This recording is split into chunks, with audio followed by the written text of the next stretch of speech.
آج ہم بچوں کی نفسیات کی دلچسپ دنیا میں اتر رہے ہیں. کوشش کریں گے سمجھنے کی کہ بچے آخر سوچتے کیسے ہیں، کیا محسوس کرتے ہیں، کیسے دنیا سے جڑتے ہیں. جی بالکل. اور یہ صرف آپ کہیں بچوں کے رویے کو سمجھنا نہیں ہے، بلکہ ان چیزوں کو جاننا بھی ہے جو پیدائش سے لے کر جوانی تک ان کی شخصیت بناتی ہیں. ہاں، ہماری آج کی بات چیت جو ہے وہ ڈاکٹر عبدالرؤوف کی کتاب بچوں کی نفسیات اور کچھ دوسری تحقیق پر مبنی ہوگی. اور ہمارا مقصد یہ ہے کہ اس کافی بڑے موضوع سے کچھ خاص، شاید حیران کن باتیں سامنے لائیں جو والدین، اساتذہ یا ہر اس شخص کے لیے کارآمد ہوں جو بچوں کو بہتر سمجھنا چاہتا ہے. تو چلیں شروع کرتے ہیں. ایک خیال تو بہت عام ہے کہ بچے بس چھوٹے بالے ہوتے ہیں، ہے نا؟ لیکن ماہرین جیسے جین پیاجے انہوں نے واضح کیا کہ نہیں، ان کا دنیا کو دیکھنے کا انداز ہم سے بہت الگ ہے. جی ہاں، یہ بہت بنیادی نقطہ ہے. پیاجے کی شاید سب سے اہم بات یہی تھی کہ بچے صرف کم نہیں جانتے، ان کا سوچنے کا طریقہ ہی بالکل مختلف ہے.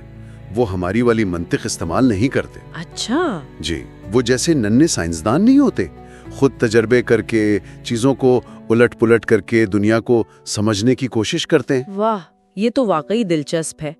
تو پھر یہ جو ننھے سائنسدان ہیں، ان کی نشو نما کے خاص پہلو کیا ہیں؟ کئی پہلو ہیں. ایک تو دیکھیں جسمانی نشو نما ہے، وہ تو کافی حد تک ایک متوقع ترتیب سے ہوتی ہے، سر سنبھالنا، پھر بیٹھنا، چلنا وغیرہ. جی. لیکن جو زیادہ پیچیدہ ہے وہ ہے ذہنی نشو نما، کوگنیٹو ڈیولپمنٹ جسے کہتے ہیں. پیاجے نے دکھایا کہ یہ کیسے قدم بقدم بدلتی ہے. شروع میں بچے صرف حواس سے چھو کر سیکھتے ہیں. اچھا. پھر وہ چیزوں کی علامتیں سمجھنے لگتے ہیں، جیسے وہ جھاڑو کو گھوڑا سمجھ کر کھیلنے لگتے ہیں. اچھا، تو شاید اسی لیے وہ شیئرنگ نہیں کرنا چاہتے چھوٹے بچے، کیونکہ وہ دوسرے کا زاویہ نہیں سمجھ پاتے. بالکل، یہ ان کے اس وقت کے سوچنے کے انداز کا حصہ ہے. پھر بعد میں جا کر وہ ٹھوس چیزوں کے بارے میں منطقی سوچ اپناتے ہیں. مثلا یہ سمجھنا کہ پانی اگر ایک چوڑے گلاس سے لمبے گلاس میں ڈالیں تو وہ اتنا ہی رہتا ہے. ہاں، مقدار وہی رہتی ہے. جی، مقدار نہیں بدلتی، صرف شکل بدلتی ہے. اور پھر آخر میں جا کر وہ خیالی ایبسٹریکٹ مسائل ان کو حل کرنے کے قابل ہوتے ہیں.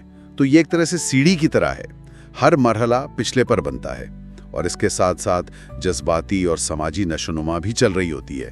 وہ بنیادی جذبات سے شروع ہوتی ہے، خوشی، غصہ، خوف، اور پھر پیچیدہ احساسات تک جاتی ہے، فخر، شرمندگی.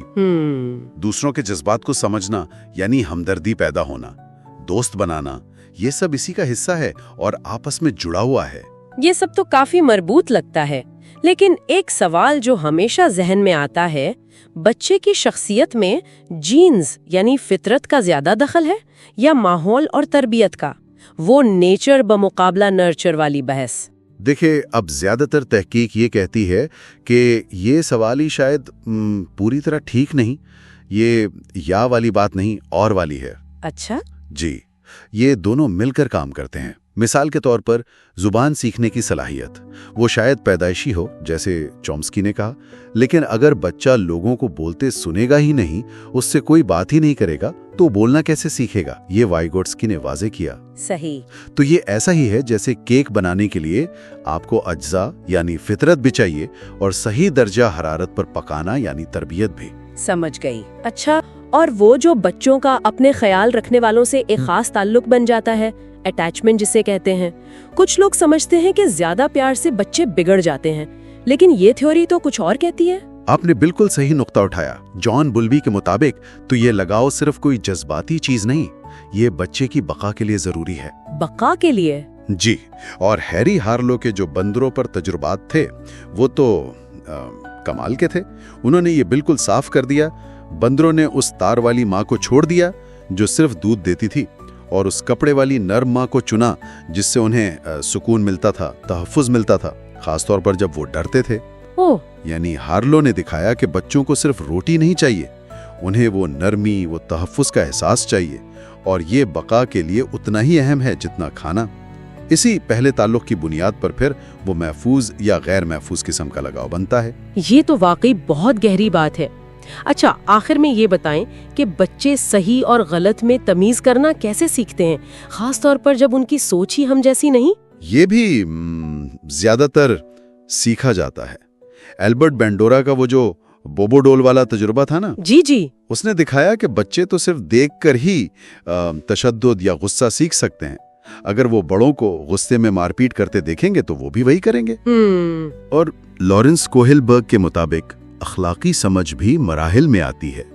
شروع میں بچہ صرف سزا سے بچنے یا انعام پانے کے لیے اچھا بنتا ہے، پھر وہ سمجھتا ہے کہ سماج کے کیا اصول ہیں، اور آخر میں جب وہ پختہ ہوتا ہے تو وہ اپنے اندر کے اصولوں کے مطابق فیصلے کرتا ہے۔